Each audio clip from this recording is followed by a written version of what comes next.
Eh bien, bonjour et bienvenue du coup à toutes et tous Bonjour. pour ce webinaire qu'on a choisi d'intituler Le Pass Culture sous toutes ses coutures. Moi, je suis Cédric Hardy, je suis le délégué général de Culture Co. Je suis accompagné de ma collègue Bérénice Sarda en charge de la formation et de la coordination du réseau pour le support technique notamment et les questions. Donc, le webinaire est organisé par Culture Co, qui est réseau national pour la culture dans les départements, en partenariat avec le Pass Culture. Ce webinaire s'adresse à nos adhérents, à nos partenaires et aux acteurs et actrices des politiques culturelles territoriales et de l'éducation artistique, bien entendu. Alors, on le sait tous, hein, les départements et les organismes départementaux sont engagés de longue date dans les politiques volontaristes d'éducation artistique et culturelle en direction des scolaires, mais aussi parfois de manière un peu plus globale. Bien souvent, les départements pilotent en propre des dispositifs d'éducation artistique et culturelle, de nombreux, et dans certains cas, du fait de leurs compétences sociales, les départements envisagent bien souvent l'EAC dans une acception bien plus large. Un autre élément de contexte, les départements et leurs agences sont très régulièrement engagés aux côtés de l'État, les DRAC, les rectorats, les DSDEN, mais aussi aux côtés des échelons territoriaux comme les communes ou les intercommunalités dans le cadre de conventions, de contrats territoriaux d'éducation artistique et culturelle. Ah Bref, mon Dieu! on l'aura compris, l'EAC est bien au cœur de l'ADN des politiques culturelles territoriales, a fortiori départementales, et ça depuis de nombreuses années. En 2019, peut-être même un peu plus tôt, de fin de 2018, on a vu l'arrivée d'un nouveau dispositif proposé par le ministère de la Culture et l'État, du coup, l'arrivée du Pass Culture, qui, pour le moins à l'époque, a questionné les collectivités territoriales, et notamment nos départements.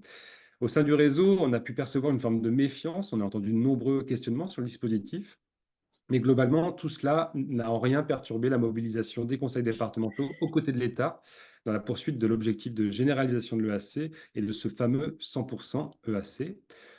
On en témoigne notamment l'obtention progressive du fameux label par des départements, alors qu'il n'était pas fait pour ce niveau-là de collectivité. Je pense notamment au département de la Haute-Marne ou bien au département des Vosges. 5 ans après le lancement du Pass Culture, il semble que le dispositif a évolué, avec la création notamment de la part collective, qui vise à financer les sorties scolaires. On y reviendra tout à l'heure, un peu plus tard dans la matinée. Mais il apparaît aussi que la perception du Pass Culture par les départements reste pour le moins mitigée. Complexité de mise en œuvre, déséquilibre des écosystèmes locaux, remise en question de la qualité des propositions, bref, plusieurs questions se posent à l'endroit du Pass Culture aujourd'hui. Quelles sont les évolutions du Pass à côté desquelles les collectivités seraient passées? Dans un contexte budgétaire fortement contraint, on le sait, pour les départements, le Pass Culture millésime 24 peut-il abonder les budgets mobilisés par les départements en faveur de l'EAC? Enfin, comment les départements, leurs agences peuvent-ils tirer parti de ce dispositif? Alors, pour traiter ce sujet, on a invité évidemment Clément Lavaux, responsable des relations institutionnelles au Pass Culture. Bonjour Clément et bienvenue. Dans un premier temps, on va profiter d'une mise à jour avec une présentation synthétique du Pass Culture en tant que dispositif de politique publique, la part individuelle, la part collective. Bon, peut-être certaines et certains d'entre vous connaissent ça par cœur, mais on y reviendra un petit peu. Le travail en région, les chiffres du Pass, les budgets par département, comment s'inscrire, ou bien les opérations spéciales du Pass Culture. Voilà, panorama que va nous proposer Clément en introduction de séance. Et enfin, ensuite, plutôt, dans un second temps, on tentera d'identifier les leviers qui pourraient être favorables au département pour leur politique d'EAC, mais aussi de comprendre quelles difficultés, quels freins ces dernières rencontrent dans la mise en œuvre du dispositif. Et pour ça, on mobilisera notamment le témoignage du département de la Moselle, qui ici est représenté par Richard Collin, chef du service et des pratiques et des projets artistiques et culturels au département de la Moselle. Voilà. On parlera notamment de la relation de travail avec le rectorat, une politique incitative à l'endroit des compagnies pour diffuser des petites formes dans les milieux scolaires, enfin dans les lieux non dédiés, notamment en établissement scolaire. Bref, Richard nous en parlera tout à l'heure. Important, tout au long de la présentation, n'hésitez vraiment pas à réagir dans le chat, posez vos questions, réagissez. Avec Bérénice, on va regarder ça de près et on pourra du coup comme ça ouvrir un temps d'échange un petit peu organisé après la prise de parole de Clément et de Richard. Voilà. Sans plus attendre, je cède donc la parole à Clément Lavaux avec une première question. Clément, le Pass Culture en 2024, c'est quoi? Merci Cédric, bonjour à toutes et à tous. Donc l'objectif ici, ça va pas être de vous présenter concrètement comment s'inscrire et tout ça, hein. On va vraiment rentrer dans on va être dans les grandes lignes. C'est plutôt pour favoriser ensuite les échanges et d'être bien au clair sur de quoi on parle quand on parle du Pass Culture en 2024. Donc, effectivement, ça va être je vais faire un peu le panorama, à la fois pour que tout le monde ait en tête le dispositif et un peu les grands chiffres de ce dispositif. Donc, une petite présentation générale. Donc, voilà, on va passer rapidement là-dessus, mais c'est un projet d'État, hein, puisque c'est un projet qui a été mis en place, donc porté par une SAS, dont les actionnaires sont la Caisse des dépôts et consignations et le ministère de la Culture. Donc, on est voilà, une SAS d'État. C'est un peu un objet public non identifié dans ce paysage-là, probablement comme ce dispositif. On pourra revenir, si vous voulez, sur les questions sur le pourquoi de cette SAS, mais voilà, donc c'est ce qui a été porté à partir de juillet 2019 pour porter une politique prioritaire du gouvernement. Donc, qui dit, en fait, politique prioritaire du gouvernement, ça veut dire que c'est suivi à l'échelle des départements et des régions par les préfets de manière assez précise. Tous les trimestres, on a des points à faire sur l'évolution et l'avancée de ce dispositif, notamment sur sa part individuelle et maintenant sur sa part collective également, qui a pour objectif de vraiment donner toute sa place à la jeunesse, à son accès culturel et en fait, sur la part individuelle, vraiment de proposer aux jeunes de s'émanciper des choix qu'ils font et de vraiment pouvoir choisir eux-mêmes ceux qu'ils font, de les mettre, j'allais dire, le pied à l'étrier sur des premiers choix artistiques et culturels. Enfin, des premiers, ça dépend vraiment des personnes, mais en tout cas des choix en toute autonomie. Et de manière plus large, c'est un dispositif qui favorise l'accès à la culture afin de renforcer et diversifier les pratiques culturelles. C'est-à-dire que l'objectif, c'est vraiment cette diversification des pratiques. Et c'est pour ça que la part collective est arrivée aussi. C'est qu'on s'est rendu compte que la part individuelle, qui au début était juste 500 € à 18 ans, ne permettait pas cette diversification des pratiques. Donc deux volets. Un volet individuel donc, qui repose sur une application qui est gratuite et géolocalisée. Tout le monde peut télécharger cette application. Vous pouvez la télécharger. Alors, vous n'aurez pas les crédits, mais ça vous permet de voir ce qui se passe autour de vous. Donc, c'est une application qui est éditorialisée avec un axe qui est vraiment l'objectif de parler aux jeunes. Donc, voilà, avec le tutoiement, avec des propositions qu'on cherche à être le plus pertinentes possible sur l'ensemble des territoires. Donc, on y reviendra sur l'organisation, mais c'est les équipes régionales notamment. Il y a 2 personnes par région, outre-mer comprise, un petit peu moins en outre-mer, mais outre-mer comprise, qui, du coup, dénichent en permanence des propositions artistiques et culturelles à la fois les plus pertinentes pour les jeunes et avec un objectif de vraiment couvrir l'ensemble du territoire. Suite à cette présentation, je vous transférerai via Cédric et Bérénice la liste de vos conseillers et de vos chargés de développement en région, afin que vous puissiez vous rapprocher si vous voulez mettre en place des choses avec elles. Donc, c'est des crédits au début, donc ça commence à 15 ans maintenant. Donc, un crédit de 20 € à l'âge de 15 ans, 16 € à 30 € à l'âge de 16 ans, 30 € à 17 ans. Et ensuite, le crédit principal, qui est un crédit de 300 € à l'âge de 18 ans. Alors, où on en est sur le Pass Culture, depuis le début du dispositif, c'est plus de 4 millions de jeunes qui se sont inscrits, dont 1,5 million qui ont moins de 18 ans et 2,7 millions qui sont actifs, donc qui ont un pass avec un crédit aujourd'hui. Donc, on estime, avec un rapprochement avec les données de l'INSEE, que c'est 79% des jeunes de 18 ans qui bénéficient du Pass Culture, en tout cas qui se sont inscrits. Ensuite, sur les jeunes qui se sont inscrits, c'est quasiment 80% qui ont utilisé leur crédit. Donc, on se rend compte sur la part individuelle que c'est vraiment maintenant, ça fait partie de l'outil, ça fait partie des applications utilisées par les jeunes pour accéder à la culture, avec d'autres, mais c'est vraiment dans ce panorama-là. Donc, 32 millions de réservations validées. Alors ça, c'est un chiffre qu'on donne, mais ça ne veut pas dire grand-chose parce qu'une réservation, c'est à la fois une place de théâtre, l'achat d'une guitare ou un livre. Donc forcément, c'est des choses qui sont là, pour le coup, on mélange vraiment les choux et les carottes. 36 millions de partenaires culturels. 36 millions, c'est un peu beaucoup quand même, pardon. 36 000 partenaires culturels, donc partout en France et en Outre-mer, qui proposent des offres à la fois sur la part individuelle et sur la part collective. Donc, ces partenaires, c'est bien sûr à la fois tous les établissements culturels, tous les lieux et les compagnies également, les collectivités. Voilà, donc c'est assez large. Pour vous donner un peu l'utilisation de ces crédits, donc sur la part individuelle, Le livre représente 47% de ce crédit. Alors, ce qui est intéressant, c'est qu'à un moment, notamment à la sortie du confinement et au début du Pass Culture, on était plutôt autour de 60%. Donc, on se rend compte que ça se rééquilibre, notamment parce que le cinéma, maintenant, et le secteur du cinéma s'est bien emparé du dispositif, donc représente 21%. La musique live, donc tous les concerts, les festivals et tout ça ont pris une part de plus en plus importante aussi et maintenant représentent presque 9% des crédits. Donc là, on parle vraiment en pourcentage des dépenses, donc en crédits dépensés. Les instruments de musique qui ont toujours été relativement hauts représentent aussi 8,5%. Ensuite, la musique enregistrée, les jeux, les beaux-arts.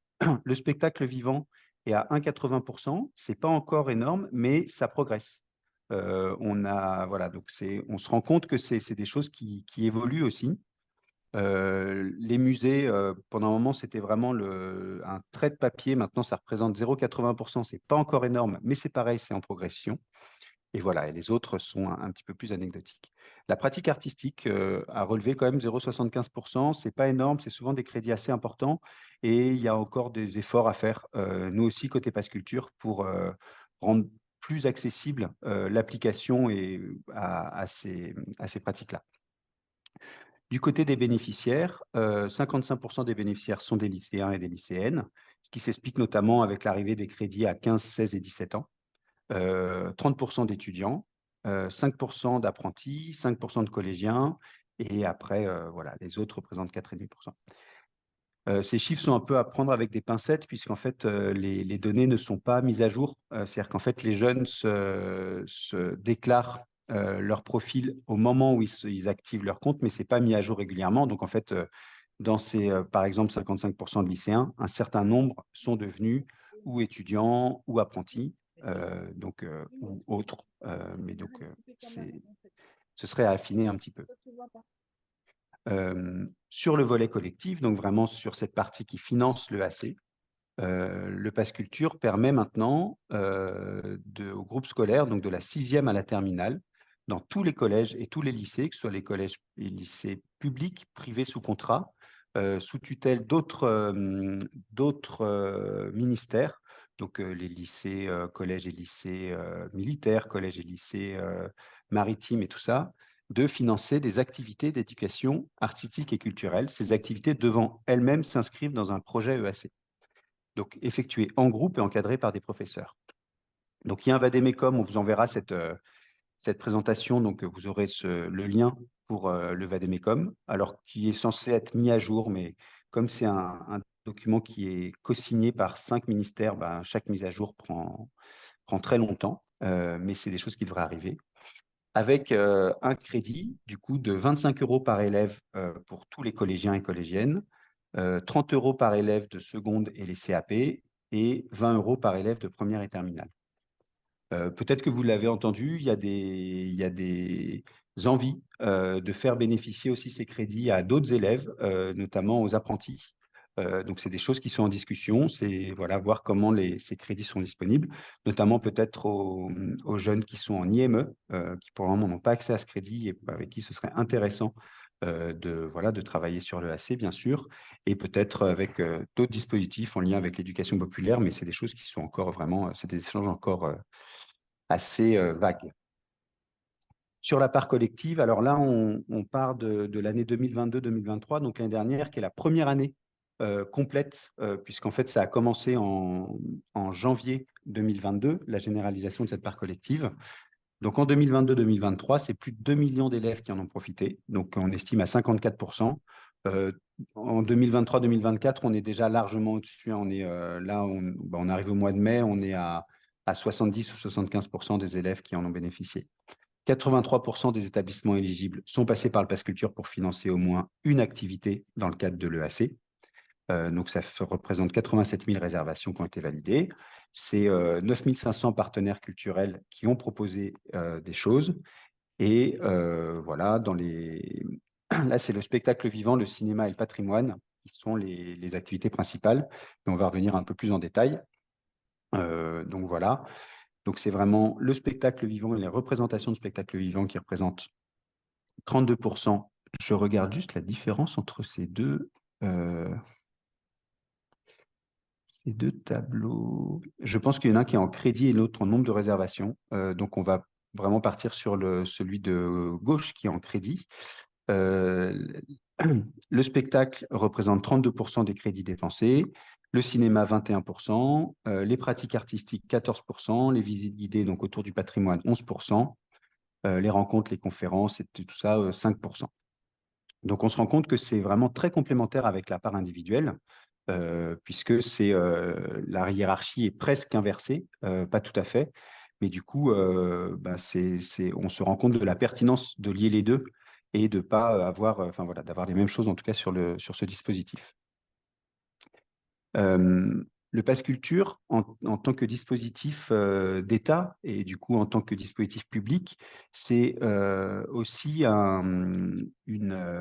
j'allais dire un bureau d'études, mais en tout cas, c'est un service qui s'appelle Études et Partenariats, qui va étudier donc à la fois avec les données du pass culture, mais en lien aussi avec les données existantes. Donc, c'est piloté par une sociologue, Mandy Hamas, qui va étudier les pratiques des jeunes, à la fois sur le pass culture, mais de manière plus générale, dans les différentes disciplines. Donc, ces différentes études sont disponibles. Vous aurez les liens dans cette présentation qui permet de comprendre un peu quelles sont les références. Donc, ça, c'est quelque chose qui est mis à jour mensuellement, les références culturelles des utilisateurs du pass culture. Donc là, c'est vraiment quelles sont les choses qui fonctionnent sur le pass culture. Et ensuite, quelle sont l'approche des jeunes sur les concerts et les festivals, voilà, sur le cinéma. Donc après, c'est des études plus thématiques. Le pass culture, alors j'allais dire depuis le début, mais c'est des choses qui se sont renforcées. Puis on a aussi appris à se connaître, appris à connaître les fonctionnements des uns des autres. Mais c'est vraiment un partenaire des politiques publiques. L'objectif du pass culture, c'est pas du tout, c'est vraiment de renforcer l'impact des politiques publiques des collectivités auprès des jeunes. Donc, à la fois en pouvant mettre en avant toutes les initiatives, que ce soit des initiatives du coup sur la part individuelle ou sur la part collective, et de mettre en avant aussi ou de s'inscrire dans des temps forts, les festivals, l'été culturel, qui pourront être valorisés de manière voilà, variée. On reviendra un peu sur les outils de valorisation. Donc, c'est pour rendre visible tout ce qui se passe, à la fois vos équipements et toutes les propositions, donc sur la part individuelle, donc visible sur l'application. Donc, que ce soit des propositions payantes comme les propositions gratuites, le gratuit a une part de plus en plus importante sur le Pass Culture, notamment avec les crédits maintenant qui sont plus petits pour les jeunes de 15 à 17 ans, donc les crédits de 20 et 30 euros, où en fait, ce crédit peut être relativement vite dépensé. Et du coup, c'est intéressant pour nous d'avoir à leur proposer tout au long de leur parcours des choses gratuites, que ce soit dans les médiathèques, dans les musées, dans les salles de spectacle. Voilà. Complémentaire des dispositifs locaux existants. Donc, toutes les régions ou départements qui ont des cartes comme la carte Avantage Jeune en région Bourgogne-Franche-Comté, le pass Jeune Est en région Grand Est et tout ça, c'est des dispositifs qui peuvent être maintenant valorisés sur le pass culture, qu'ils soient gratuits ou payants également, et sur lesquels on peut créer voilà, des liens. Ça a été le cas notamment avec ces dispositifs-là, où il y a vraiment un travail de communication croisée. Sur le pass de la carte Avantage Jeune, qui est à 8 euros en Bourgogne-Franche-Comté, les jeunes peuvent l'acheter avec leur crédit du pass culture. Donc, on peut réfléchir à ce genre de complémentarité. Des financements, on aura vraiment l'occasion d'en reparler aujourd'hui, mais des financements nouveaux pour l'éducation artistique et culturelle. Donc, pour vous donner un ordre d'idée, c'est entre 30 000 pour le plus petit étant un département d'outre-mer, 170 000 euros en métropole et 5 millions d'euros par département. Donc, c'est des enveloppes qui sont conséquentes et pour financer donc, de nouvelles actions dans le cadre de l'EAC. On pourra revenir bien sûr sur les effets. Voilà, c'est à la fois, effectivement, c'est pensé comme des crédits nouveaux. Ça a pu à certains moments se substituer à d'autres. Il peut y avoir des effets de rééquilibrage à l'échelle départementale. Et donc, voilà, c'est vraiment l'objet de tous nos échanges après, c'est de voir ce que ça a apporté, mais peut-être aussi ce que ça a pu un peu ou fragiliser ou déséquilibrer. Et donc, je vous en parlais, des richesses documentaires qui sont à disposition. Donc, c'est des analyses qui sont faites tout le temps dans le cadre du respect de la RGPD, bien sûr. Donc, c'est des analyses anonymisées sur un certain nombre de domaines sectoriels. Voilà, vous aurez le lien ici. Pour vous donner un ordre d'idée maintenant sur les collectivités, c'est 2330 collectivités qui sont inscrites, dont 91 départements. Donc, voilà, on est à 90% des départements français qui sont inscrits sur le Pass Culture. Rapidement, sur les outils, donc bien sûr l'application géolocalisée, qui est l'outil principal. Donc en fait, là, vous avez différentes playlists, sélections, qui vont varier d'un endroit à un autre, elles sont géolocalisées. Les mises en avant sont faites en grande partie par les équipes régionales.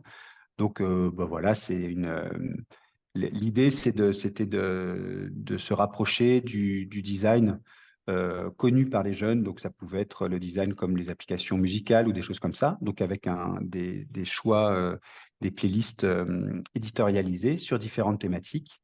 Et une des deuxièmes possibilités de recherche pour naviguer dans dans cette application, c'est la recherche. Plus de 60% des réservations se font via la recherche, donc les jeunes savent ce qu'ils cherchent, ou plus ou moins, ou en tout cas ont une idée de ce qu'ils cherchent. Des outils de communication sur les réseaux sociaux et des outils de communication aussi via des pushs, des notifications, des mailings et tout ça. Donc ça, c'est vraiment des choses qu'on active pour des temps forts comme la Nuit des musées, comme les Journées européennes du patrimoine, comme le temps fort métier de la culture, des choses comme ça. Donc, c'est des choses, en fait, voilà, c'est du marketing digital à disposition et sur lequel on peut voilà, travailler ensemble. Et ensuite, une communication sur les réseaux sociaux, principalement Instagram, TikTok, le book club. Voilà, donc c'est des choses qui sont, l'idée, c'est d'aller aussi chercher les jeunes là où ils sont et de s'inscrire dans leurs habitudes, à la fois avec cette application et à la fois sur les réseaux sociaux. On a des réseaux sociaux aussi plutôt à destination des professionnels, alors il faudrait qu'on change, puisque ce n'est plus Twitter, c'est X maintenant, on va changer ce logo, et LinkedIn. Et une chaîne YouTube qui, je crois, maintenant, ça y est sortie. En 2024, notre objectif, c'est vraiment de proposer des expériences de plus en plus co-construites à destination des jeunes. Euh, on s'en rend compte et on n'apprendra rien à personne que c'est pas juste l'accès, qu'il soit gratuit ou que le crédit soit donné à des jeunes en leur disant ah viens, c'est gratuit ou on te paye ta place, qui va leur faire venir, que ce soit au musée ou au spectacle vivant. C'est vraiment leur donner envie par une approche peut-être un peu plus expérientielle, en tout cas par une approche voilà, où l'accueil sera travaillé pour notamment leur permettre de venir une première fois dans ces établissements qui, de manière individuelle, peut de temps en temps faire encore un peu peur à certains et certaines. Des opérations spéciales. L'objectif, c'est vraiment de travailler avec les partenaires. Donc là, voilà, c'est des temps forts sur les victoires de la musique qui ont permis à des bénéficiaires de faire partie des votants des victoires de la musique à travers l'Académie des victoires de la musique, des opérations première fois en partenariat avec le Festival d'Avignon, des prix et des bénéficiaires du Pass Culture qui ont sélectionné, qui deviennent membres du jury pour le prix Joséphine notamment. Donc voilà, donc c'est des choses qui se multiplient. Alors là, on est plutôt sur des exemples à l'échelle nationale, mais c'est des choses qui existent aussi à l'échelle territoriale. Et donc, c'est des choses pour lesquelles vous pouvez échanger avec les équipes du Pass Culture. Et des temps forts, on a 4-5 temps forts comme ça qui organisent un peu l'année. Les Journées européennes du patrimoine, un temps fort sur le spectacle vivant, un temps fort sur le métier de la culture, la nuit des musées et tout ça, qui permettent de travailler avec les partenaires de ces différents secteurs. Et tout au long de l'année, c'est un travail avec des ambassadeurs. Donc, c'est 28 groupes ambassadeurs qui sont principalement dans les grandes villes, notamment parce que c'est les villes dans lesquelles sont présents les équipes du Pass Culture, ce qui simplifie cette relation, cette animation de ces groupes-là. Donc, c'est 28 groupes ambassadeurs qui vont travailler à la promotion du Pass Culture et qui, à travers un dispositif qui s'appelle les ambassadeurs associés, vont être liés à des établissements culturels pour co-construire des propositions, pour voilà, que ce soit mettre en avant des choses sur les réseaux sociaux, que ce soit co-construire une proposition de médiation, des choses comme ça. Donc, c'est vraiment un travail au long cours. C'est la 3e édition. Et donc, c'est des choses qui s'affinent tous les ans. Et je crois que nous arrivons à la fin de cette présentation, tout à fait. Donc voilà pour ce panorama large de ce qu'est le Pass Culture en mai 2024. Très bien, bah, merci beaucoup, Clément, pour, cette présentation à la fois, précise et synthétique. Du coup, bah, là, dans l'immédiat, ce que je propose, c'est peut-être de donner la parole, à Richard Collin, hein, donc, du département de la Moselle, pour voir un peu comment, finalement, ce département, s'est saisi du Pass Culture. Quand on a préparé ce webinaire, en fait, avec Clément, on s'est dit: «Beh, voilà, qui sont les départements qui utilisent vraiment, à maxima ce Pass Culture et quel est le top 10 un petit peu?» même s'il n'y a pas vraiment de classement là-dessus.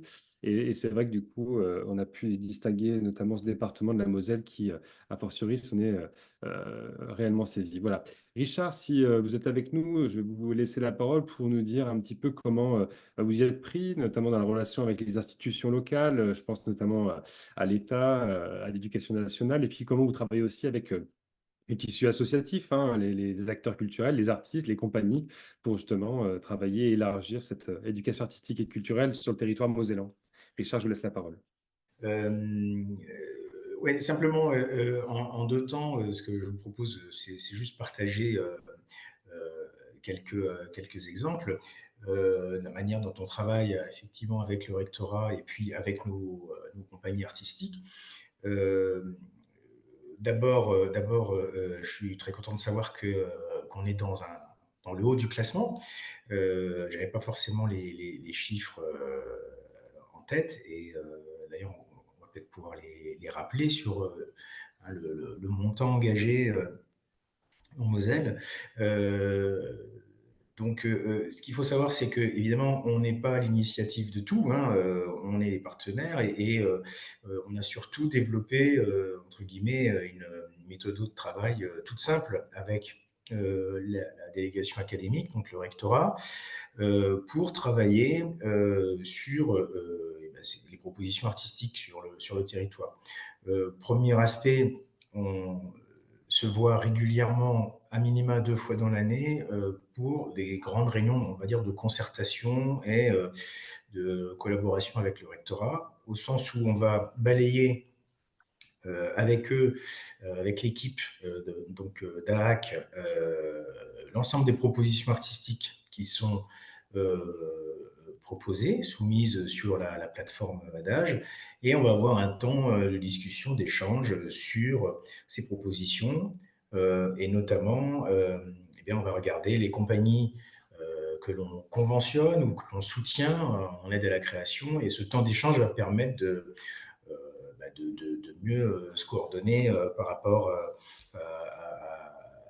aux propositions Pass Culture sur le territoire, et notamment évidemment en direction des collèges pour nous, puisque c'est notre public cible. Ça, c'est le premier aspect. Une méthode de travail, une habitude de travail avec le rectorat. Bon, il faut dire que on a peut-être aussi, nous, sur notre secteur, une équipe proactive, très dynamique, qui fait qu'on est dans ce bon classement, hein, d'appropriation du Pass Culture. Et donc là, c'est pas du tout le département qui agit, c'est bien l'équipe du rectorat et ses référents de territoire qui irriguent bien le secteur mosellan et vont porter la bonne parole, Pass Culture. Après, nous, en back-office, j'allais dire, on a un dispositif de soutien aux compagnies du territoire, aux compagnies mosellanes. Donc, comme je l'ai dit rapidement, on a de l'aide à la création. On a aussi un système de convention sur 3 ans. Et au-delà de ça, on a aussi initié euh,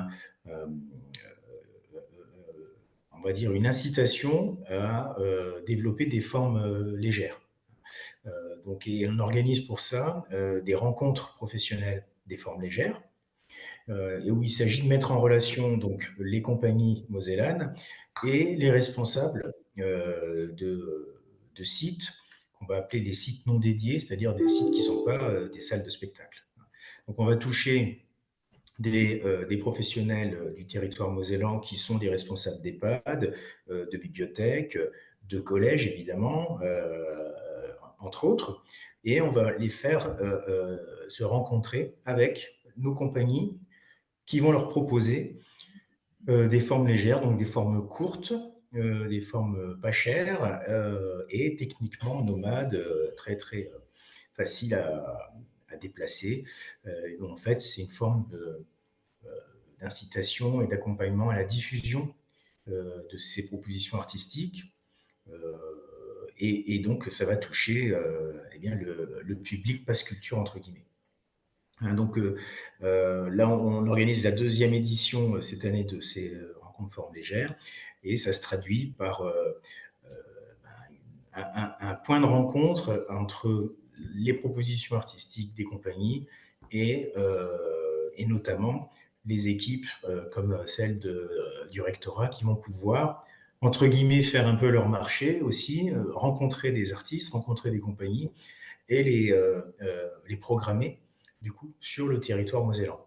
Ça fonctionne plutôt pas mal parce que on a vraiment là l'opportunité que ces gens se rencontrent, hein, puissent s'apprécier, discuter, apprécier la qualité artistique de ce qui est proposé, ajuster si besoin, et puis envisager au mieux eh bien la diffusion sur les établissements scolaires.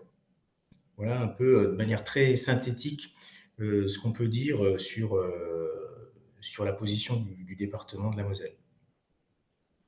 Merci beaucoup, Richard, pour ce témoignage. Du coup, bah, on voit que là, en Moselle, on commence à bien se saisir du dispositif. Est-ce que sur la question des transports, par exemple, vous avez des éléments là de là où vous êtes? Parce que je sais que c'est un dispositif que vous partagez avec la direction de l'éducation. Je crois que votre collègue n'est pas là aujourd'hui, mais est-ce que vous avez un regard sur la façon dont ça peut aider le département à transporter les collégiens sur des actions, soit départementales, soit de partenaires du département?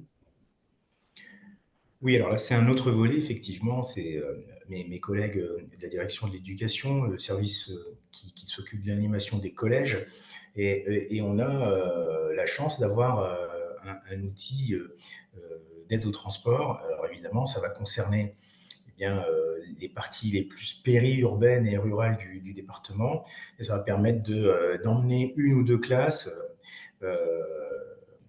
donc sur un site départemental ou dans un site partenaire grâce à une enveloppe hein, vraiment budgétaire qui est versée à l'établissement et qui permet de prendre en charge 70 voire 100% dans certains cas du coût du moyen de transport. Donc, ce qui n'est pas négligeable hein, parce que évidemment on parle de mobiliser un car, enfin un bus de tourisme voilà, pour une journée parfois. Donc c'est tout de suite une petite enveloppe.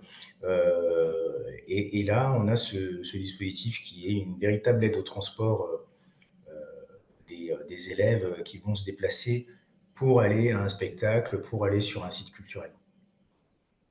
Et merci pour ces précisions. Richard, je pose cette question, c'est de manière non anodine, puisqu'en fait, quand on a lancé l'inscription à ce webinaire, on a posé quelques petites questions. Donc, ça nous a permis de faire un micro-sondage, hein, quelle valeur il a, mais en tout cas, ça me permet d'en parler aujourd'hui sur les 75 à 80 inscrits. La question du transport est ressortie vraiment parmi les thèmes principaux sur les questions sur lesquelles les gens qui se sont inscrits voudraient avoir des éléments de réponse, avec des exemples de questions. Le pass culture peut-il prendre en charge les transports? Les déplacements peuvent-ils être pris en charge? Est-ce que le transport pourra un jour être inclus dans le pass culture collectif pour permettre une réelle équité de l'offre? On le voit, du coup, pas mal de questions sur justement cette prise en charge des transports, notamment pour rejoindre des établissements, des structures, des offres qui seraient éloignées géographiquement, notamment situées en zone rurale. Du coup, je vais me tourner vers Clément. Clément, est-ce que toi, tu as des éléments de réponse par rapport à cette question de la prise en charge des transports? Et merci Richard, on reviendra vers vous dans quelques instants, bien sûr. N'hésitez pas à réagir. Clément. Alors, effectivement, les transports des élèves, pour le moment, ne sont pas éligibles sur le Pass Culture. Par contre, tout le transport des équipes artistiques en direction des établissements scolaires, donc pour le coup, sur les petites formes et tout ça, ça sont bien sûr éligibles dans les dépenses. Euh, pour le moment, il y a effectivement un certain nombre d'expérimentations en cours, notamment en région Grand Est, à travers la convention qui s'appelle Convention Caravelle, qui est une convention signée entre la région Grand Est, le département, pour le moment, le département de la Haute-Marne et l'État, donc à travers et le rectorat et le ministère de la Culture, donc la préfecture. avec une prise en charge. Du coup, c'est une convention qui permet la prise en charge des transports des lycéens et lycéennes par la région, la prise en charge des transports des collégiens et collégiennes par le département. Donc voilà. Mais pour le moment, effectivement, la volonté politique au niveau du ministère de l'Éducation nationale, puisque sur la part collective, les crédits ne sont pas des crédits du ministère de la Culture, mais vraiment des crédits du ministère de l'Éducation nationale, complétés par des crédits de chacun des ministères pour leurs propres établissements. Il n'y a pas de volonté. Alors, il y a plusieurs raisons pour le fait que sur le fait que les transports ne soient pas finançables. C'est à la fois le fait de vouloir vraiment flécher ce financement sur l'artistique et culturel, pas sur les transports. Et la deuxième chose, c'est en termes de, j'allais dire, opérabilité. Euh, la manière dont le Pass Culture fonctionne actuellement, si on rendait le transport éligible, ce serait aux opérateurs culturels de le mettre en place. Et donc, ce serait à eux d'organiser le transport et ensuite de refacturer ça aux établissements. Et en termes d'ingénierie, du coup, c'est des choses que les gros pourront maîtriser, mais les petits pas. Et encore, les gros, c'est compliqué. Alors qu'effectivement, c'est plutôt ce qui se dirige, c'est voir comment est-ce qu'il pourrait y avoir des crédits complémentaires donnés aux établissements pour financer ça, puisque eux savent déjà organiser les transports à l'échelle de leur établissement. Donc, il y a à la fois une volonté politique de ne pas flécher ces crédits-là et un problème technique de savoir si c'était éligible, comment ça pourrait s'organiser. Et merci Clément pour ces précisions. Là, ça réagit dans le chat là, sur la question justement des transports. Ouais, par exemple, là, dans le Doubs, nos collègues du Doubs qui disent oui, dans le Doubs, la DRAC ne prend pas en charge les transports. C'est une vraie problématique pour notre territoire rural. Mais d'après ce que tu dis, c'est vraiment plus du côté de l'éducation nationale que ça se passe, si j'ai bien compris. Alors, sur les sorties Pass Culture, c'est au niveau de l'éducation nationale, puisque c'est des crédits de l'éducation nationale. Ensuite, sur les autres dispositifs de l'EAC, effectivement, ça dépend des financeurs. Le transport est parfois éligible dans les dépenses, parfois non. Ça, pour le coup, c'est vraiment chaque dispositif qui a sa propre, et chaque financeur qui a sa propre politique. Une petite question là de Ludmila Veillard, du coup, écomusée des Quatre Frères, qui pose la question suivante. Le transport en covoiturage pour la part individuelle pourrait-elle être développé? Alors, il y a eu des expérimentations, notamment au tout début, on s'est rapproché d'une plateforme connue, enfin voilà, de Blablacar, pour voir si c'était des choses possibles en termes de partenariat. C'est pareil, là, ça s'est plutôt freiné au niveau de l'ingénierie. Euh, en fait, il se développe de manière informelle, le covoiturage, puisque sur la part individuelle, les jeunes ont ce qu'on appelle la possibilité des offres duo. Donc, ça veut dire qu'en fait, ils peuvent prendre 2 places sur leur pass culture pour la personne de leur choix. Et on se rend compte, notamment dans les secteurs ruraux, que cette option est largement plébiscitée par les jeunes qui, du coup, invitent soit une personne plus âgée, soit leurs parents, soit une personne qui va les emmener à cette sortie et du coup, qui vont bénéficier de cette invitation. Donc, c'est vraiment sur de l'informel. Il y a eu des expérimentations un peu, notamment sur la Nièvre, qui avait mis en place des TER pour le printemps de Bourges, donc au départ de Nevers. Il y a eu un peu des tentatives là-dessus, mais c'est assez compliqué à mettre en œuvre. Merci Clément. Et du coup, bah, j'en profite parce qu'on a le département des Vosges qui est connecté. Karine Seigné. Karine, je ne sais pas si vous m'entendez, mais vous commentez dans le chat, dans les Vosges, nous constatons une forte augmentation des demandes d'aide au transport. Donc, on parle des transports collectifs. Karine, est-ce que vous seriez d'accord pour commenter votre commentaire et réagir là-dessus pour nous en dire plus, s'il vous plaît? Est-ce que vous m'entendez? Oui, bonjour à toutes. Oui, effectivement, désolée, mon message est parti un peu vite et je ne l'avais pas terminé. Effectivement, nous, on constate vraiment une forte évolution des demandes d'aide au transport depuis la mise en place du Pass Culture, donc au niveau des collèges. Et je vous avouerai que nous, dans notre département, ça commence à nous poser questions et même problèmes parce qu'en fait, on atteint nos limites par rapport aux enveloppes qui sont dédiées à la direction des collèges pour financer ces aides au transport-là. Et pour vous citer un exemple, là, cette année, c'est la première année où on se retrouve dans une situation où on ne va pas pouvoir accorder une réponse positive à tous les établissements scolaires. Donc, c'est vrai que, bah voilà, d'un côté, on est vraiment ravis que Pass Culture puisse démultiplier en fait les sorties des collégiens et l'accès à l'éducation artistique et culturelle, mais c'est vrai qu'il y a quand même une réalité au niveau des collectivités du département plus spécialement sur cette thématique et cette problématique en fait de la mobilité des collégiens dans un transport, dans un département comme le nôtre qui est quand même assez rural. Et pour le coup, où la problématique de la mobilité et de la ruralité se fait vraiment ressentir. Donc, c'est vrai que voilà, j'entends cette réponse par rapport à la non prise en charge en fait des déplacements pour les élèves, mais c'est vrai qu'à l'échelle des départements, c'est quelque chose pour le coup qui nous pose quand même problème. Clément, quelques éléments de réaction peut-être par rapport à ça? Ben, c'est pas facile parce qu'effectivement, c'est l'objectif du Pass Culture. Alors, à travers le Pass Culture, en fait, sur la part collective, le Pass Culture a vraiment été utilisé comme plateforme. C'est-à-dire que le constat qui a été fait notamment par le ministère de l'Éducation nationale, c'est que la plupart des acteurs culturels maintenant s'inscrivaient sur le Pass Culture et ce qui avait été démontré sur la part individuelle, c'était la capacité du Pass Culture à rembourser rapidement une grande diversité d'acteurs culturels qui soient du secteur privé, plutôt marchand, qui soient du secteur des collectivités territoriales et tout ça. Et du coup, en fait, l'éducation nationale, dans sa volonté de 100% EAC et de vraiment, qui est même une commande de ce 100% EAC, c'est adossé au Pass Culture techniquement et donc à lier leur plateforme, qui était la plateforme Indage, au Pass Culture pour pouvoir, j'aime pas beaucoup ce mot, mais c'est ça, pour pouvoir un peu industrialiser l'EAC, pour pouvoir démultiplier l'EAC et pour pouvoir la rendre plus accessible.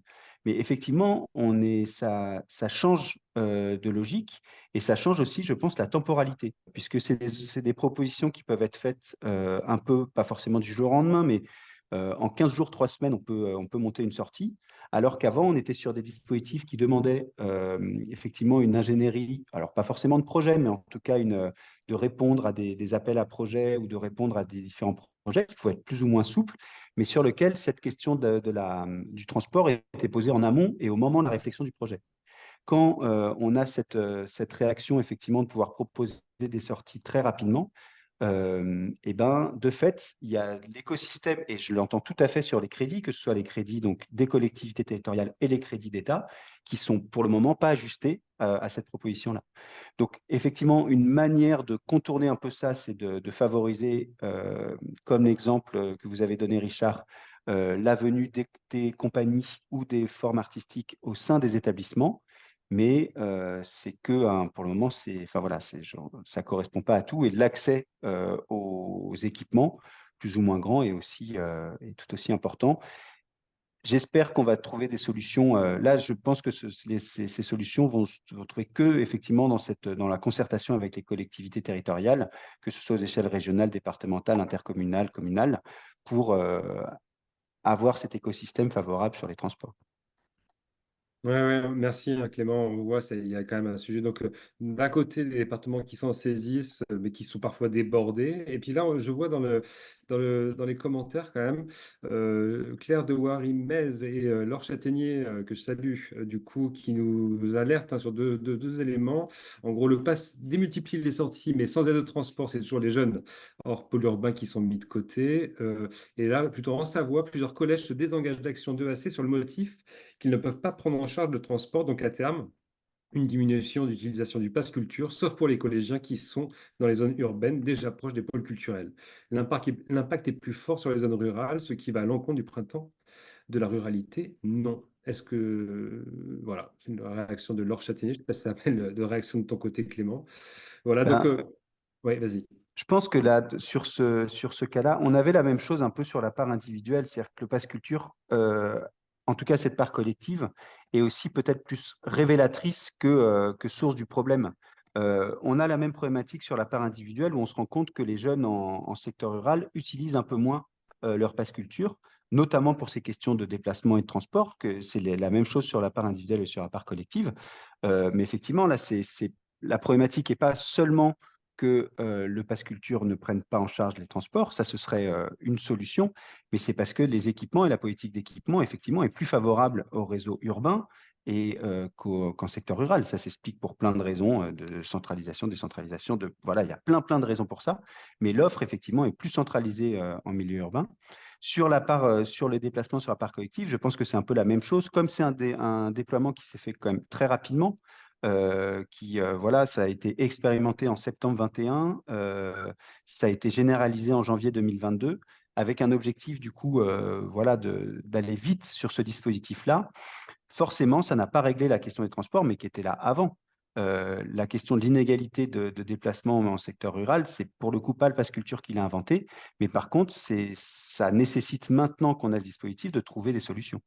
Et effectivement, sur le printemps de la ruralité, je pense que ça va être intéressant de voir de ce qui va ressortir de cette grande concertation qui s'est développée voilà, à l'échelle nationale et aux échelles locales pour pouvoir s'appuyer sur ces différentes résultats et retours pour trouver des solutions. C'est sûr que c'est un problème qu'on a à régler dans les, j'allais dire, années à venir, mais mois et années à venir. Mmh. Ok, merci Clément. Du coup, on va sortir un petit peu de cette thématique transport pour aller en explorer une autre. Dans les thématiques qui étaient ressorties, c'était plutôt la coordination du pass culture avec les autres dispositifs, avec les politiques publiques existantes, et notamment celles des départements, avec plusieurs questions qui sont montées. Comment articuler la politique territoriale de EAC et pass culture collectif? Bon, on l'a un peu exploré là, peut-être qu'on va creuser davantage. Les bonnes pratiques d'utilisation du pass culture en coordination avec les dispositifs de EAC des départements. Ça va aussi avec un commentaire toujours de Laure Châtaignier d'ailleurs sur le fait que certaines compagnies, voilà, et le rôle des acteurs artistiques là-dedans, certaines compagnies intègrent une proposition de mise à disposition du bus pour une classe fondue dans le coût de session de la compagnie, pourquoi pas, mais c'est une participation au transport déguisé dans un coût artistique et cela écarte de facto les compagnies plus modestes. Bon, comment on applique un peu mieux finalement les compagnies artistiques dans la codéfinition des offres. Voilà, globalement, comment tout ça s'articule, parce que c'est quand même une grosse machine, hein, bon, on le disait, les départements sont dans le l'EAC depuis de nombreuses années. Comment ça s'articule plus finement avec ce qui existe déjà, avec les partenaires locaux, avec les écosystèmes locaux? On entend parfois que ça déstabilise, parfois, oui, l'écosystème et la façon dont les choses ont été posées savamment depuis ces 30, 40, 50 dernières années. Euh, Qu'est-ce que tu en vois, toi, Clément? Qu'est-ce que tu vois comme bonne pratique? Qu'est-ce que tu en dis? Eh ben, je pense que c'est une question qui est vraiment intéressante sur la différence entre, j'allais dire, la volonté initiale qui est vraiment de rajouter des crédits et de ne pas du tout, de ne pas dénaturer l'existant, et ce qu'un dispositif de cette ampleur-là va créer comme effet aussi secondaire, alors bénéfique ou de temps en temps plus complexe à gérer sur les territoires sur lesquels il va arriver. En m'appuyant par exemple effectivement sur le commentaire de Martine Guilherme du Gard, je trouve que c'est très intéressant, c'est-à-dire que l'objectif du pass culture et l'objectif de l'éducation nationale en s'appuyant sur le pass culture, c'était vraiment effectivement de simplifier au maximum l'accès à l'éducation artistique et culturelle.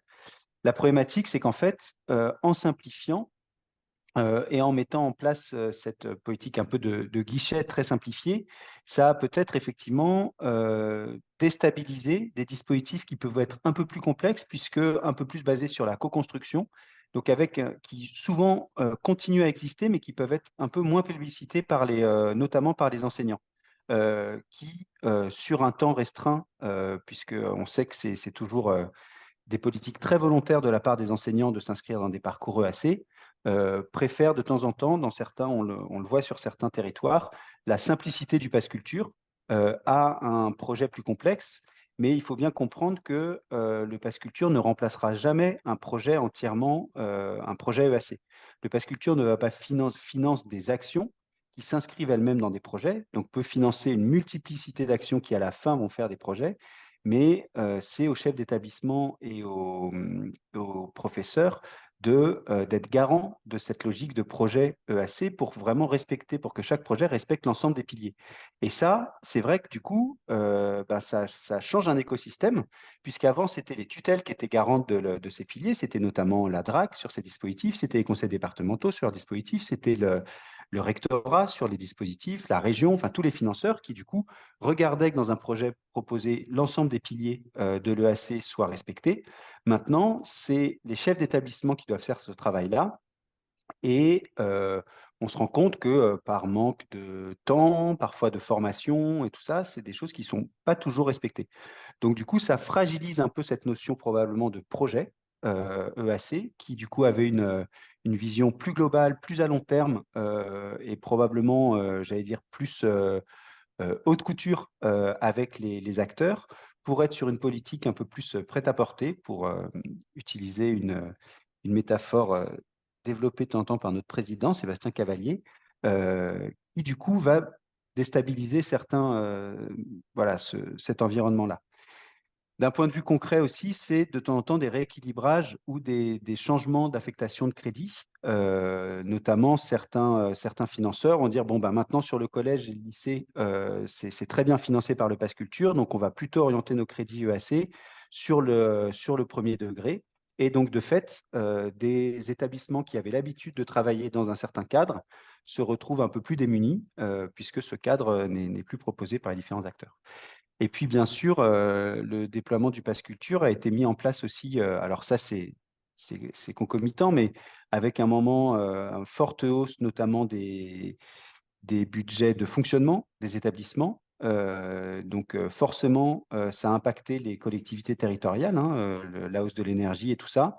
Et donc, on a pu voir à certains endroits un rééquilibrage aussi à ce niveau-là en disant, bon, bah, maintenant, le Pass Culture est là pour financer le AC. Nous, on va reprendre nos crédits, les crédits dont on a besoin pour payer le chauffage de nos lieux. Donc, on a pu voir aussi ce type de déplacement de crédit qui n'était vraiment pas la volonté initiale puisque c'était des enveloppes supplémentaires, mais localement, ce n'est pas toujours perçu comme ça. Merci Clément. Je vais me tourner du coup vers Martine Guilherme. Si vous m'entendez, Martine, département du Gard, est-ce que vous pouvez nous en dire plus sur votre commentaire du coup sur cette concurrence que vous évoquez qui se mettrait en place entre les dispositifs du département et ceux du Pass Culture qui sont plus souples et quelle complémentarité, enfin, à quelle complémentarité aspirez-vous du coup? Martine, si vous m'entendez, je vous laisse la parole. Je suis là. Donc, du coup, on a un dispositif depuis une dizaine d'années qui s'appelle Artistes au collège, où on a deux types d'interventions, notamment des résidences d'artistes et des parcours artistiques. Et il semble en fait qu'au niveau des parcours artistiques, qui demandent à être pensés en amont avec, voilà, avec nous, etc.,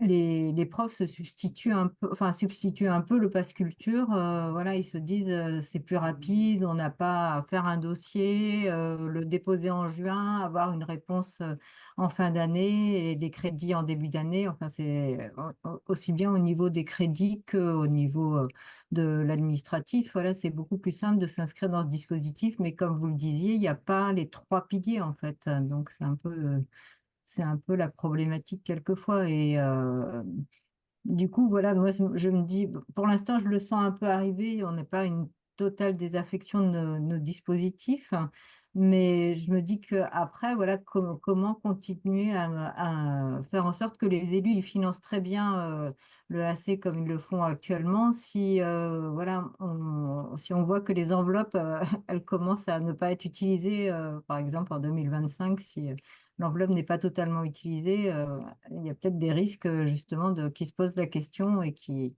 redéploient les crédits ailleurs. Donc voilà, après, en termes de complémentarité, c'est déjà arrivé que le Pass Culture est financé après une résidence d'artiste. Ils voulaient continuer à travailler avec l'artiste et le Pass Culture a permis en fait de faire intervenir l'artiste dans la foulée sur un autre temps pour sensibiliser un peu plus. Donc ce type de choses, d'articulation entre ce qu'on fait et ce que le Pass Culture permet existe aussi. Voilà. Merci beaucoup, Martine, pour cet éclairage. Du coup, je me retourne vers Clément. Est-ce que finalement, cette complémentarité des dispositifs, elle se réfléchit chez vous, même cette sensibilisation, peut-être même des élus, des techniciens, comment en fait on peut mieux imbriquer tout cela, toute cette machine? Alors, à l'échelle j'allais dire, de la vision nationale, ça se réfléchit dans les échanges entre les interministériels. Mais je pense qu'effectivement, ce qui n'est pas évident, c'est comment est-ce que et là, pour le coup, on a une grande diversité de, je ne sais pas comment dire, mais en gros, au niveau des territoires, ça dépend vraiment d'un territoire à l'autre, ça dépend des liens de proximité entre ce que vous définissiez, Richard, le lien entre la DAC et les conseils départementaux sont très variables pour des raisons historiques, pour des raisons de personnes et tout ça. Et je pense que c'est vraiment sur ce lien-là que se jouent pas mal de choses. Puisque c'est vraiment, comme c'est des enveloppes pilotées de l'éducation nationale, cette complémentarité-là, on se rend compte que dans les espaces où il n'y a pas forcément des espaces de concertation, alors que ces espaces de concertation soient formels ou informels, hein, sans forcément qu'il y ait une instance de copilotage et tout ça, c'est plus difficile. Pour prendre l'exemple sur certains, par exemple sur collège au cinéma ou lycée au cinéma, on a vu effectivement des moments où le Pass Culture finançait une quatrième, une troisième, quatrième ou une cinquième séance. Donc, elle permettait d'aller au-delà et de renforcer un peu le dispositif.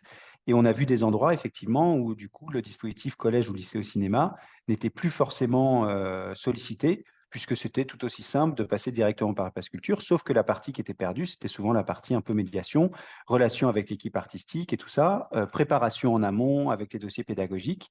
Et donc, je pense que on a vu aussi des moments où les dispositifs les professeurs ont vu ce qui était un peu la dimension qui avait été perdue et du coup sont revenus sur les dispositifs. On n'a pas forcément un retour dans le temps qui est suffisamment long pour le moment pour affiner cette vision-là. On est vigilant à, j'allais dire, pas déstructurer ce qui existe déjà et vraiment arriver de manière complémentaire. Mais comme une des grandes différences aussi, c'est que maintenant, le Pass Culture donne un pouvoir important aux établissements directement, aux chefs d'établissement et aux référents EAC. Et donc, du coup, c'est un peu un changement, je ne sais pas si c'est un changement complet de paradigme, mais c'est quand même un peu un changement de paradigme là-dessus.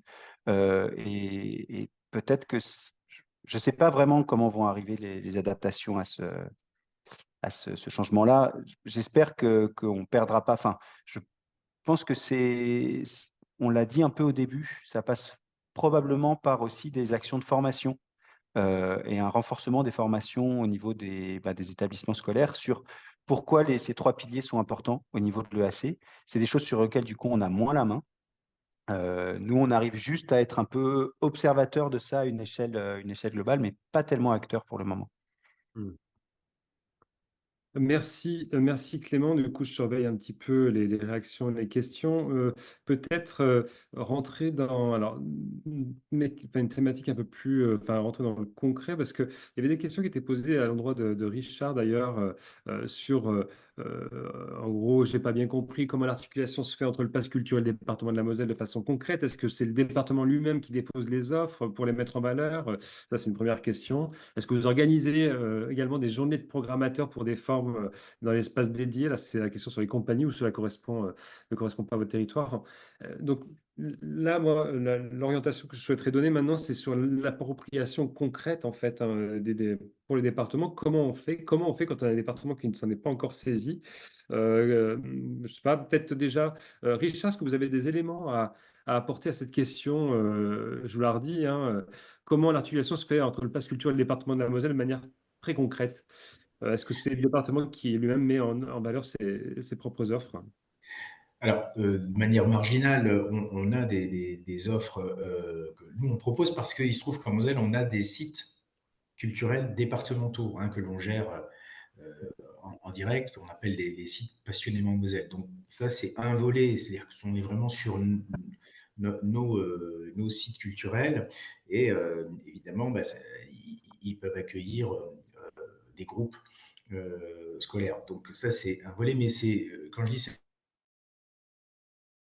marginal, évidemment, l'essentiel de l'enveloppe Pass Culture va concerner les établissements scolaires, et notamment, donc si je me souviens bien de la somme qui a été évoquée, on est à 2 millions d'euros d'enveloppe pour le département de la Moselle, dont 1,7 million pour les collèges. Donc, ouais, c'est vraiment le gros du budget. Donc là, nous, on ne propose pas directement. Ce que je donnais comme exemple tout à l'heure, dans la concertation que l'on a avec le rectorat, c'est qu'on fait vraiment un point sur les propositions qui sont formulées par les compagnies directement sur la plateforme d'âge. Et nous, on fait, si vous voulez, une réunion d'échange, dialogue, concertation, arbitrage, s'il y a lieu, entre le rectorat et nous. Mais voilà, ce ne sont pas des propositions que l'on inscrit, nous, directement, bien évidemment. Après, on peut inciter, évidemment, nos artistes et compagnies locales à se positionner. Moi, c'est vrai que depuis le début du lancement de Pass Culture, c'est quelque chose que j'ai fait systématiquement. C'est à chaque fois qu'on a reçu des artistes, des compagnies, on les a orientés aussi en leur disant est-ce que vous êtes inscrits, référencés auprès du rectorat et de la DRAC pour pouvoir émarger à Pass Culture. Donc on a eu aussi ce discours qui a fait que peut-être on a beaucoup aujourd'hui de propositions artistiques sur le territoire. Et l'autre question, c'était sur les journées pro. Donc là, non, ce qu'on a fait, nous, c'est vraiment journée pro, forme légère pour les espaces non dédiés. On ne fait pas encore un midem des artistes mosellans pour les salles de spectacle, mais peut-être qu'on le fera un jour. En tout cas, voilà, pour l'instant, ça s'arrête à ça. Donc, lieu non dédié, on va essayer aussi d'être le plus complet possible et d'y inclure les réseaux d'éducation populaire. Il ne faut pas oublier voilà, les centres sociaux, les MJC, etc., qui peuvent aussi être des sites importants pour accueillir des propositions artistiques. Merci Richard pour ces éléments de réponse complémentaires. Alors, je vois dans le chat une question sur les schémas départementaux. Je l'avais noté moi de mon côté. Message à Aurore Antonioli. On va y revenir juste après. Juste avant ça, Clément, du coup, finalement, donc derrière le témoignage de Richard, aujourd'hui, comment on peut, quand on est département, à la direction de la culture, voire à la direction de l'éducation, optimiser l'utilisation du pass clairement de manière un peu synthétique. C'est quoi le vadémécum même si le document existe? En tant qu'à l'échelle d'un conseil départemental, il y a déjà effectivement, Richard l'a dit, la majorité des crédits en général, enfin, dans tous les départements sont fléchés sur les collèges. Donc, il y a déjà un travail de peut-être pouvoir inciter les chefs d'établissement à utiliser ces enveloppes, puisque si dans la Moselle, on se rend compte que sur effectivement les 2 millions, il y a 1,7 million qui sont utilisés là sur 2023-2024, ce n'est pas le cas dans tous les départements. Il y a encore des départements sur lesquels ces enveloppes ne sont pas utilisées. Donc, il y a déjà peut-être cet effet incitatif de proposer aux chefs d'établissement de s'en emparer. Ensuite, il y a vraiment après le lien, et je pense tu l'as dit au début, Cédric, je pense que les départements sont un acteur, un pilier de l'EAC depuis le début. Et du coup, dans les liens existants, historiques avec les équipes du rectorat, avec les équipes de la DRAC, je pense que le département peut être facilitateur. Ça rejoint un peu la première question de Aurore sur les compagnies qui sont refusées. Je pense que si un conseil départemental apporte un peu sa caution à une compagnie et travaille un peu en amont pour pouvoir justement travailler à fluidifier ce genre de propositions, et on le voit d'ailleurs, il y a moins de refus quand il y a une concertation avec les collectivités territoriales que quand ces compagnies passent en commission et ne sont pas identifiées. Donc, une petite précision là-dessus, ce refus se fait à l'échelle de commissions, qui sont des commissions mises en place à l'échelle des académies ou des régions, ça dépend un peu des endroits, qui réunissent les équipes du rectorat, donc les DAAC, et les équipes de la DRAC. Et donc, du coup, après, il y a différentes modalités. Il y a des dossiers qui sont un peu étudiés au fil de l'eau, et les commissions ne vont se pencher que sur les dossiers qui ont été un des parties a émis un avis négatif. Si les deux parties sont d'accord, ça se valide automatiquement. Et moi, mon conseil auprès de ces compagnies, c'est avant de poser le dossier, de vraiment pouvoir rentrer en contact, notamment avec son conseiller DRAC, pour pouvoir présenter les choses et en fait abonder le dossier avec toutes les cautions possibles. Et la caution d'une collectivité territoriale est importante à ce titre-là, et la caution voilà. Donc, je pense que les conseils départementaux peuvent vraiment être facilitateurs à la fois sur l'utilisation des crédits, à la fois peut-être sur la part individuelle, sur le travail qui peut être mis en place avec les jeunes, notamment sur tout le travail social, que ce soit l'aide à l'enfance, que ce soit voilà, tous les dispositifs qui peuvent exister. et le travail avec les missions locales et tout ça. Et sur la part collective, simplifier aussi les acteurs que vous avez repérés, que ce soit les acteurs de l'éducation populaire, les acteurs qui sont peut-être un peu moins identifiés et qui sont les acteurs un peu moins habituels des DRAC, donc les compagnies locales, les associations d'éducation populaire, pour leur permettre d'intégrer la part collective et du coup d'avoir des offres de proximité, ce qui permet aussi, même si ce n'est pas la même chose, de répondre un peu à cette question des transports. Plus on aura des offres locales et des propositions locales pertinentes, plus ce sera facile quelque part de financer les transports. Tu as évoqué un sujet, là, Clément, qui moi, me parle parce que ça a été évoqué dans le petit questionnaire, c'est la question de la formation et de la mobilisation des personnels de l'éducation nationale, autrement dit des collèges, des principaux et du coup des enseignants, enfin des professeurs. Les questions qui ont été posées dans ce contexte-là, c'est comment mieux former les enseignants à mobiliser le dispositif sur les parcours de EAC dès leur formation initiale et en formation continue. Comment stimuler les collèges à se saisir du pass culture? Alors, difficile de répondre de manière très concrète, enfin, globale à ça, mais est-ce que toi, tu as des cas d'école significatifs que tu as pu observer en matière de formation à l'appropriation du pass? Eh ben, alors ça dépend vraiment des rectorats. Effectivement, dans un certain nombre de rectorats, je prends l'exemple de la Bourgogne-Franche-Comté. Le DAC organise tous les 2 ans dans chaque département des journées de l'éducation artistique et culturelle, donc qui réunissent l'ensemble des responsables et des référents EAC à l'échelle des collèges et des lycées et créent un temps de rencontre, un temps d'échange avec les acteurs de l'éducation artistique et culturelle, donc que ce soit les établissements culturels, que ce soit les compagnies et tout ça. Et du coup, c'est des journées entières qui sont en général, il y a une demi-journée en forme un peu de forum et une demi-journée de formation. Que ce soit moi ou ma collègue Chloé, on a pu intervenir régulièrement à ces journées-là justement pour présenter le Pass Culture. Et voilà, on s'est rendu compte au fur et à mesure, au fil des années, effectivement, l'appropriation de plus en plus importante. Là, on est dans le cadre vraiment d'une région académique très volontaire sur cette question-là. Et dans d'autres régions, dans d'autres académies, effectivement, c'est beaucoup plus timide. L'EAC n'est pas encore considéré comme un pilier de l'enseignement et quelque chose de vu un peu plus comme quelque chose d'annexe. Et donc, on le voit très clairement, le fait que du coup, l'investissement de cette part collective est moindre. Quelque chose qui nous aide à l'échelle de l'État, là, c'est d'être politique prioritaire du gouvernement, puisqu'en fait, ça oblige les préfets aux échelles départementales et régionales de s'emparer de ces questions-là et du coup de créer un espace de dialogue avec les rectorats pour inciter les recteurs et les rectrices à créer ces temps de formation. Ok, merci Clément. Du coup, je lisais en même temps le commentaire de Camille Simon en Isère,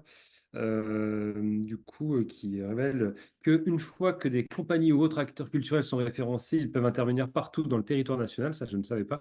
Certains en profitent pour inonder les établissements d'offres clés en main qui nous semblent très peu qualitatives, ce qui fait concurrence à nos acteurs locaux qui font l'effort de proposer des parcours assez co-construits.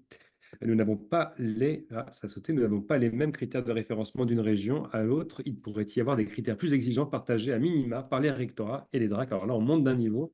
Comment? Parce que si le pass culturel national, effectivement, ça ramène cette couche d'interrelation entre les différents DRAC et rectorats. Commentaire là-dessus, Clément? Eh ben, c'est vrai. Une compagnie qui est référencée par une région et par une commission régionale peut ensuite agir sur l'ensemble du département, enfin sur l'ensemble du territoire. Et on voit cet effet-là, effectivement, de compagnies qui, du coup, vont un peu inonder les propositions. Je pense que là-dessus, on se rend compte que la formation des acteurs, on en revient à ça. C'est-à-dire que ce n'est pas simplement former aux outils et former à ce que l'importance de l'AC et tout ça, c'est aussi du coup travailler à un regard critique de ce que peut être une proposition EAC, de ne pas forcément se ruer sur la première proposition, de comment est-ce qu'au fur et à mesure, ces crédits-là vont être utilisés pour construire un parcours, quelque chose de plus en plus cohérent.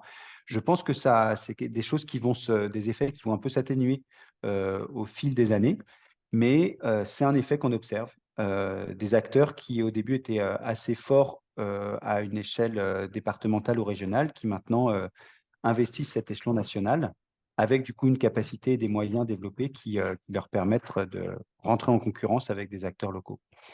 Et là, effectivement, on en revient à ça, à l'importance donnée maintenant, à la place prépondérante donnée aux chefs d'établissement et aux référents EAC. Et voilà, ça va être quelque chose effectivement probablement à travailler.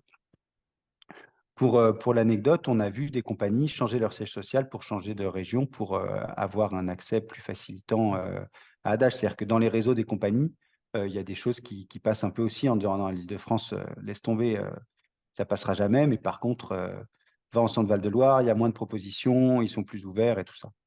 Mmh. Merci, pour ces éléments. Moi, j'aimerais ouvrir un sujet, enfin, il y en a quelques-uns qui arrivent, hein, mais c'est, la question des schémas départementaux d'enseignement artistique.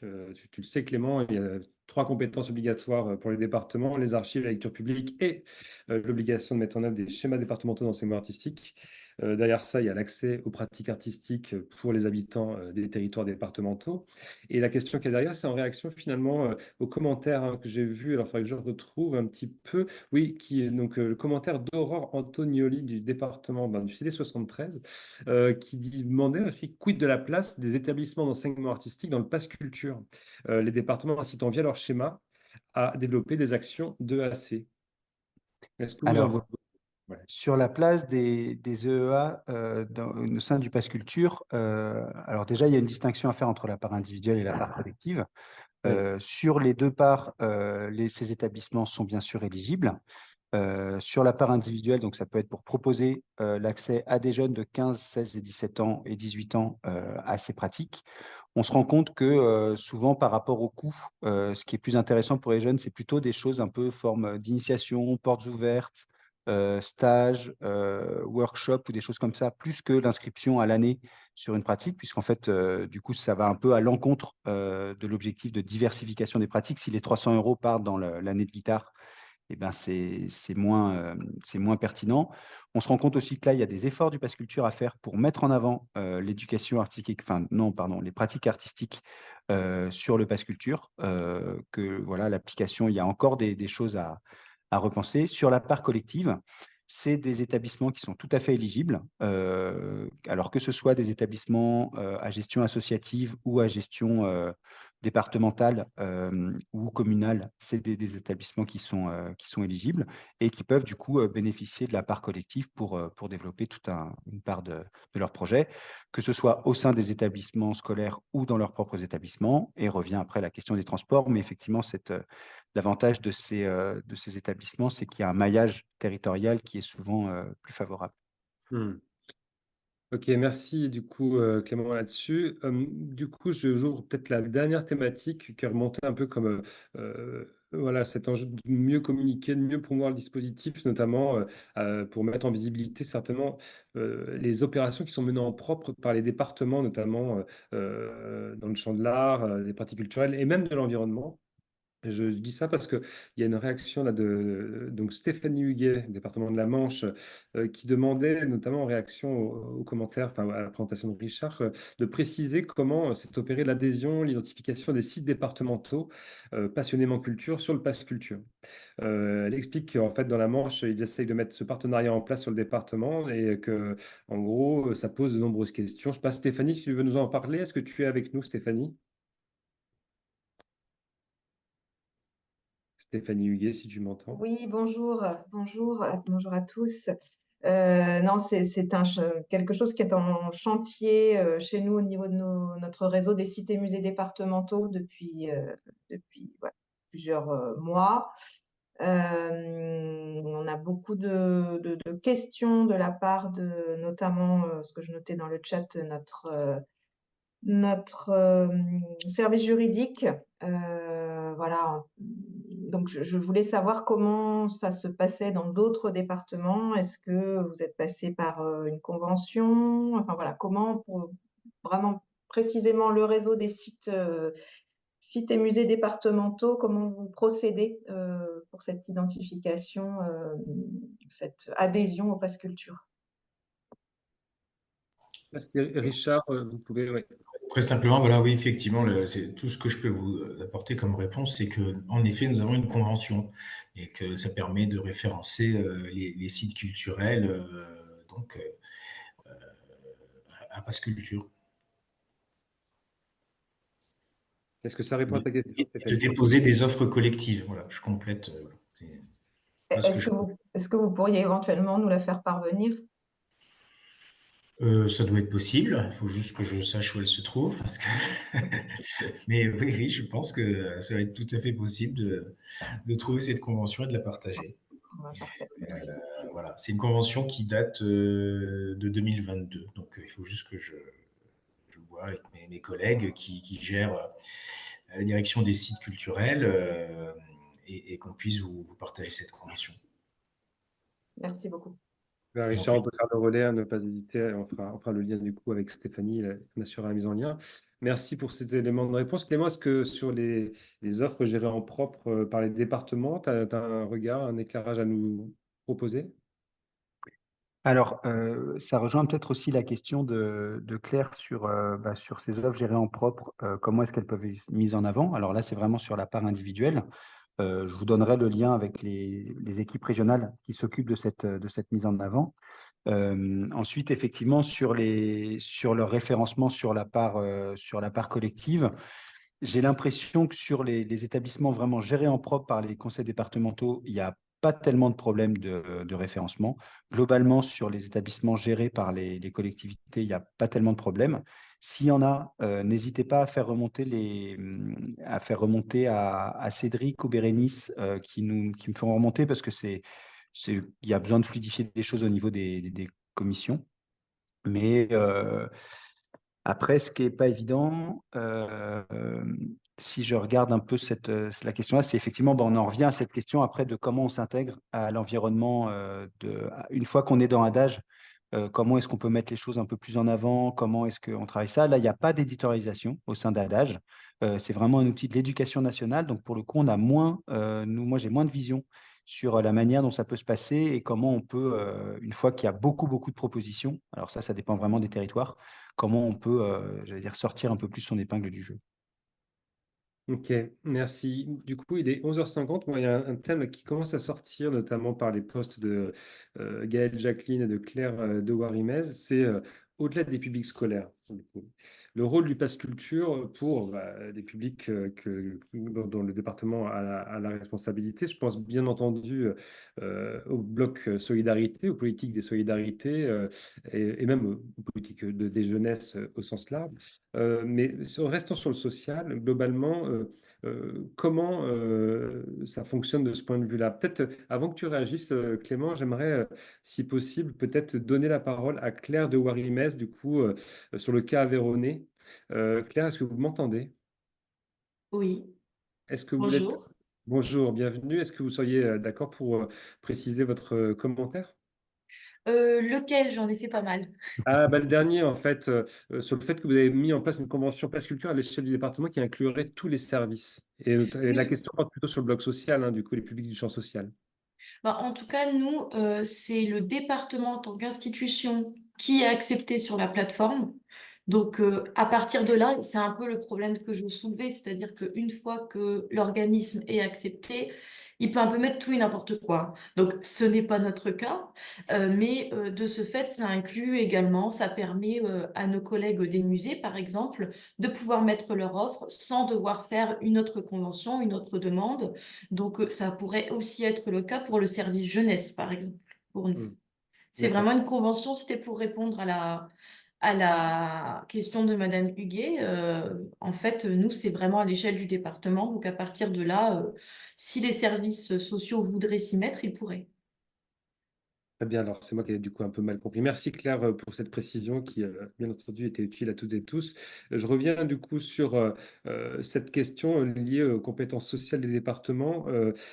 Du coup, et en prenant du coup le commentaire de Gaëlle Jacqueline, merci de préciser les structures éligibles à la part collective à part l'établissement scolaire, car les crédits éducation nationale pourraient-ils servir au-delà du domaine scolaire? Voilà, c'est la question qui se pose.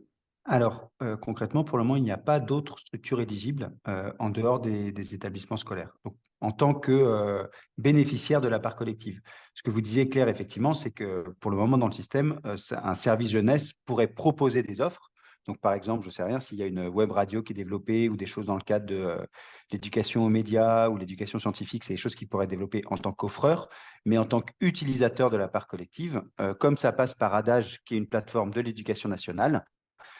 Et comme de toute façon, ce sont les crédits de l'éducation nationale et du ministère de la mer, ministère des Armées et tout ça, de l'Agriculture, c'est vraiment fléché sur les établissements scolaires. C'est des échanges qui sont en cours, notamment avec Madame la ministre et les associations d'éducation populaire pour voir comment, dans le cadre d'expérimentation, ces crédits, alors ce n'est pas les crédits de l'éducation nationale du coup, de nouveaux crédits. Alors on parle d'un fonds de dotation, on parle de différentes choses, mais qui permettraient à des jeunes accompagnés, que ce soit par des missions locales, accompagnés par des dispositifs mis en place par des centres sociaux, par des MJC, de bénéficier de ces crédits, et en tout cas de ce catalogue de la part collective. Mais pour le moment, c'est vraiment des échanges informels. Il n'y a aucune de ces structures n'est éligible sur la part collective. Sur la part individuelle, en fait, du coup, le travail avec les acteurs du champ social, et notamment avec tout le bloc solidarité des départements, se fait plutôt sur la part individuelle.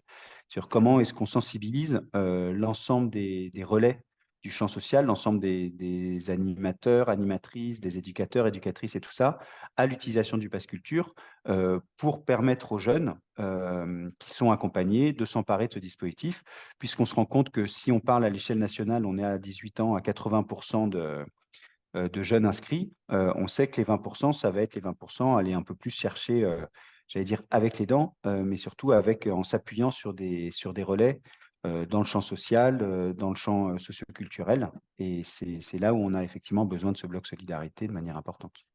Mmh. Ouais, il y aurait tellement un champ à ouvrir sur ces publics-là, si on peut parler de public. D'ailleurs, ça rejoint le commentaire de Florence Perel là, du 42, c'est des 42, sur notamment la part collective vis-à-vis des foyers de l'enfance, des MEX.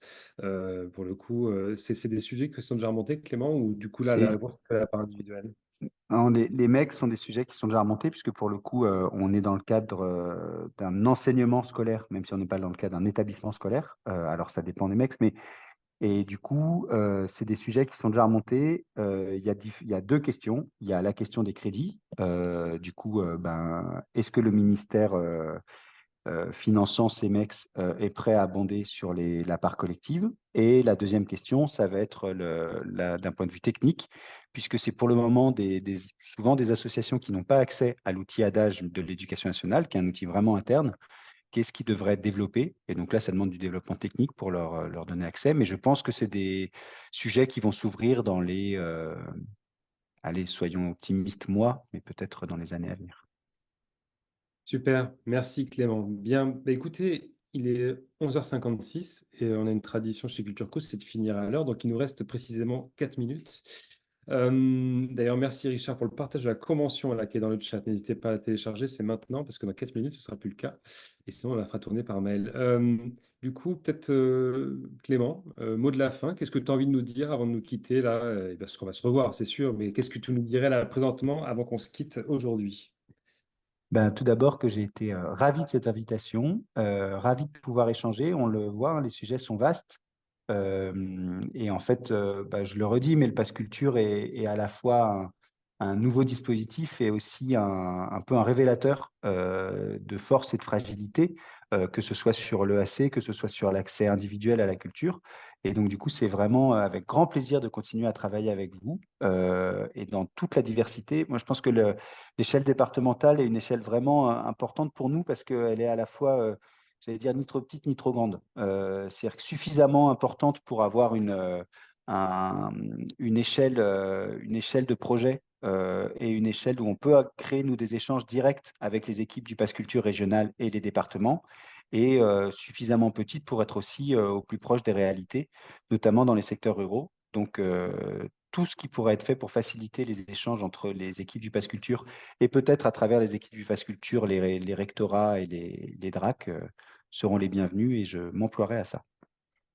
Super, merci Clément. Peut-être un petit dernier mot de la fin pour Richard, hein. Richard, qu'est-ce que vous avez envie de nous dire avant qu'on se quitte aujourd'hui? Merci et bon appétit. Voilà pour ce mot de Merci la pour fin. l'invitation et l'initiative, évidemment, de ce temps de partage. C'est toujours enrichissant, enfin j'espère, pour tout le monde. Merci à vous. Merci. Écoutez, merci du coup Richard, merci Clément pour la préparation de ce webinaire, voilà, pour tout ce qui a pu être dit. Merci à chacune et à chacun de vous être connectés. Ça a été enregistré, donc ce sera diffusé. Vous pouvez faire passer ça à vos collègues si vous le souhaitez. En ce qui nous concerne, il nous reste 2 minutes accordées. Ne partez pas, surtout ne partez pas, restez avec moi. Je reprends mon partage d'écran.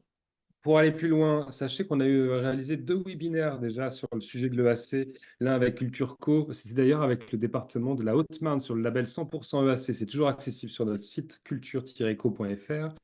Et on a fait récemment un webinaire avec le Lucas. Vous savez que notre labo, le Lucas, accompagne des territoires, des départements, principalement sur la révision de schémas départementaux d'enseignement artistique et sinon des intercos sur les projets culturels de territoire. Et là, on était sur un PCT et on a fait du coup un webinaire sur l'éducation artistique et culturelle comme pilier d'une politique intercommunale.